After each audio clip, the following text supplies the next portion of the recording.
What is up, everyone? Welcome to a special edition of the Vandy Blitz.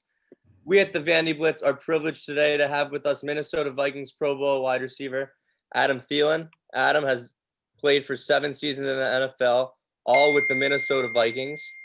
His story and rise in the NFL is truly remarkable. He was an undrafted receiver from Division II school, Minnesota State Mankato, in 2013. He came into the league as a Swiss Army knife that did everything from being on special teams to helping on scout team. Adam was 2015 NFL Special Teams Player of the Year.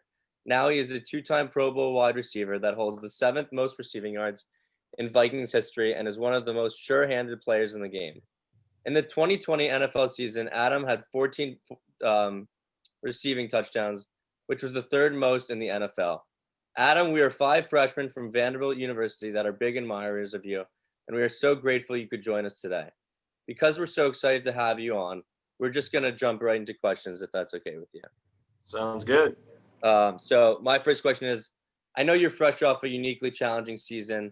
You said in a press conference last week that you're excited for the upcoming season. What, as an individual, will you be working on this offseason? Yeah, I mean, I think it's for me, it's pretty similar to what I kind of always do in the off season. I kind of, take this week to get back with my trainer who has trained me since I came out. He's also my business partner with the gyms at ETS, and I kind of sit down with him and try to figure out a plan of attack to make sure that I'm getting faster, stronger, more athletic, most importantly. And making sure that I can, endure a full NFL season. So, we're kind of on the drawing board right now, getting back to basics and starting to train again. I like to get right back in the gym and really start to get after it right away. That way I can make up some ground instead of just trying to get back to square one. Right. Yeah. It seems like you have a formula that works. You're going into. You're a veteran in this league. You've gone through the offseason process before, multiple-time Pro Bowler. But talking about some challenges that you've faced in the league, out of all the competition, who sticks out to you as one of the hardest matchups or hardest DB you've had to line up against? That's something interesting that we here would like to learn. Yeah, for sure. Well, there's a bunch of guys, but I think the one that always sticks out to me is Darrelle Revis. Got to play against him early in my career. I wasn't playing a whole lot at the time, but got to line up against him a few times. And, I always say this, that he basically knew where I was going before I went there. So if I inside released or if I outside released, he kind of narrowed it down to a few different routes that I could possibly run. And he just his ability to get his hands on you and not really hold, but do enough to really disrupt your route. It was very difficult matchup. I wish I could go against him now that I've had a little bit more experience. Yeah, well, I bet we'd all love to see that matchup take place now. But moving back to this past off season and with some of the stuff that went on during the training process and also the draft, I was just wondering what additional responsibilities did come with being a veteran receiver among a relatively young wide receiver core this year?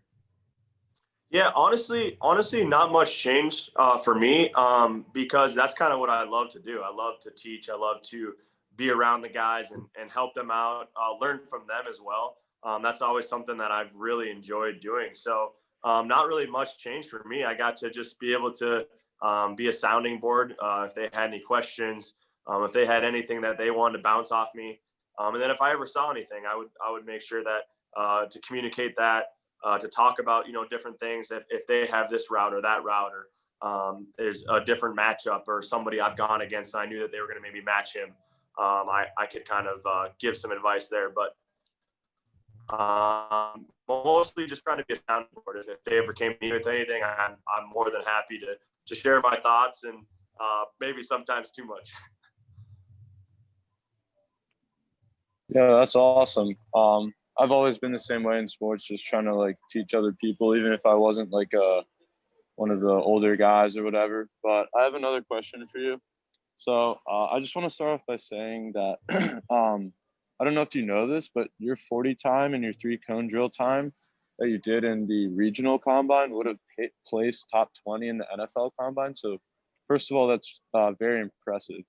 And my question for that is, considering your background, considering you began as a D2 collegiate athlete and then you transformed into the ultra talented receiver that you are now, how has your underdog story shaped your life in football and your personal life? Yeah, it's a great question. I think it's really the reason why I am where I am today. I always kind of had that chip on my shoulder. I always had something to prove. I always have people to prove wrong. Even now, going into my 9th season in the NFL, I still have people to prove wrong. I'm sure there's a bunch of doubters out there that think this or that of me. So those are the things that I kind of carry with me, and that kind of motivates me, and is why I'm back in the gym right now and getting ready to go for season number 9, because it means a lot to me. I want to make sure that I'm prepared. And like you said, not only in football, but in life as well, making sure that, my faith is important to me, and making sure that I'm also growing there and staying on top of that, because the challenges of this world, the temptations, the things that can get you, you got to make sure that you're not only staying on top of your job, but you're staying on top of your personal life and making sure that you're growing there too. So that's very important to me. Yeah, Adam, thank you so much again for being with us. You said a little bit earlier about how you love to teach and how that's, one of your favorite things about being in the locker room. And something that I'd like you to teach us is what are those keys to sustaining success in the NFL, and who are your mentors and the most important people that, helped you along your way? Yeah, for sure. I think those keys are for success or longevity. I think would be that, first of all, it's preparation. Making sure that in the off season, it's not just, honestly, my off season is more intense than the in season. As far as my workouts, nutrition, things like that. I think it's so important to prepare. And a lot of guys don't understand that, and is why they don't make it a whole lot of years in the NFL. So I think that's number one. Number two would be you got to invest in yourself. You got to take care of yourself during the season. You have to do things that maybe you're too tired to do or don't really want to do, but you got to do to be able to feel your best to perform on Sundays. Because at the end of the day, no one knows how you feel or what's banged up or what's inhibiting you from playing well. All they see is the tape, and that's your resume. So you got to figure out a way to get to Sunday to perform your best and to help your team ultimately win games. Because when you don't win games in this league, you ends up losing your job, or someone else is losing their job. So I have to prepare and be ready for those challenges. And then, to answer the other part of the question, who's kind of, been inspirational to me or kind of helped me get to where I am. I mean, there's so many people. I mean, you can go back to my elementary days of coaches that coached me, middle school, high school, college. There's pretty much everybody or someone or multiple people at every stage that have really kind of shaped me as a person, as a player. I could go an hour talking about different situations that have happened from coaches or maybe it was other players. In the NFL, it's been multiple players, not just receivers, but receivers. Maybe some other people on the team that I looked up to, coaches that were very influential. So it's hard to narrow it down, but just a lot of people that have kind of helped me become the player I am. Yeah, hearing about that, it probably, you may not know it, but you probably are that presence for a lot of guys on the team, and it's probably really sort of refreshing to have that stable, experienced, straightforward, good mindset on the football team. As you talk about having, developing your faith as well as your on-court stuff, it's really, and investigating, I guess, digging a little bit more into those sort of team dynamics. There's a lot of personalities on a football team, obviously. And one of the things that we don't get to see a lot is how you guys interact with each other outside of, the football field. So just like to sort of dig into that a little bit, who's the funniest guy you think on the team? And what's an example that comes to mind when I ask that question? Oh man, that's tough. I feel like, I get this question every once in a while, and it's a difficult one to answer because there's a lot of characters in our locker room. I guess the first one that kind of pops to mind is our punter, Britton. He's just always making jokes. He's always messing around. He lives in the weight room. That guy is lifting every second of the day. So we give him a hard time for that. But that punting life is quite a deal. Show up on Sunday, hit a couple punts, and then lift the rest of the week. But yeah, we have a great dynamic in our locker room. It's so fun.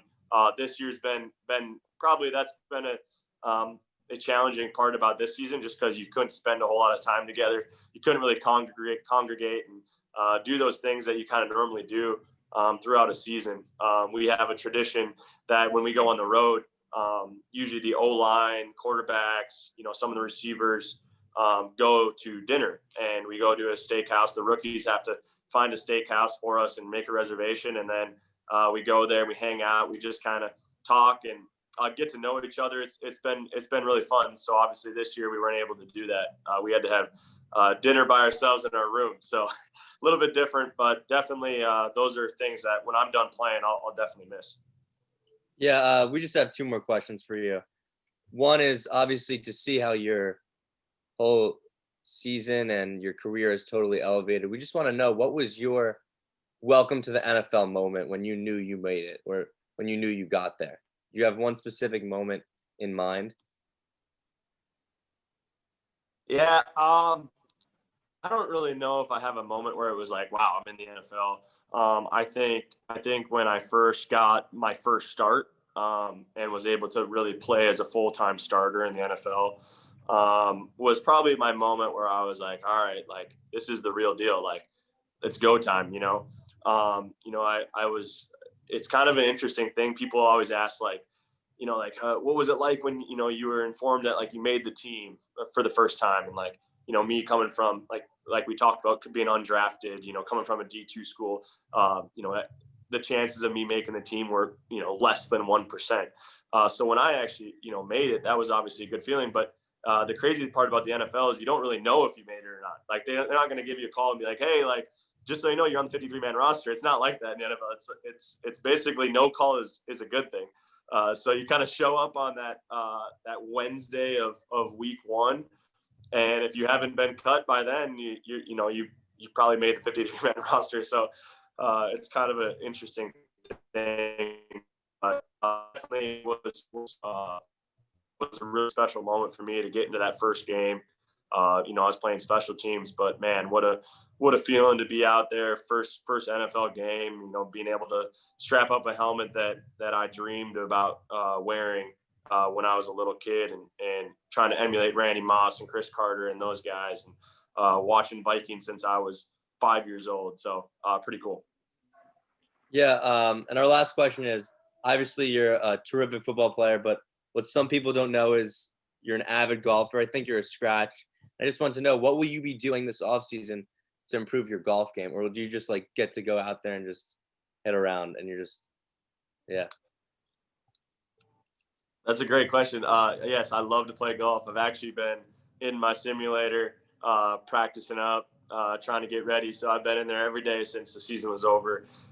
Playing in a golf tournament in Orlando, tournament in a couple weeks here. So I got some work to do to get the game right. Headed to Florida here in a week or two. So will be fun to get back on the course, man. It's one of my favorite things to do. And obviously with the football season, I haven't played in 6 months. So I definitely have the itch to get back out there, get some warm weather, and play some golf. Good luck with that. And we just want to thank you. We are so grateful for having you today. And yeah, thank you so much. Yeah, Absolutely. Thanks, Adam. It was really a pleasure. Really a pleasure. Really appreciate it, Adam. Thanks so much for coming on. Yeah, thank you so much. No problem, guys. Take care. Good luck with You too. and everything you guys are doing is awesome. Sounds good. Hey, we'll all be rooting for you next season. All right, I appreciate it. For sure. Thank Thank you you so so much, much. Adam. Take care, guys. Good one. All right, have fun. Good luck training.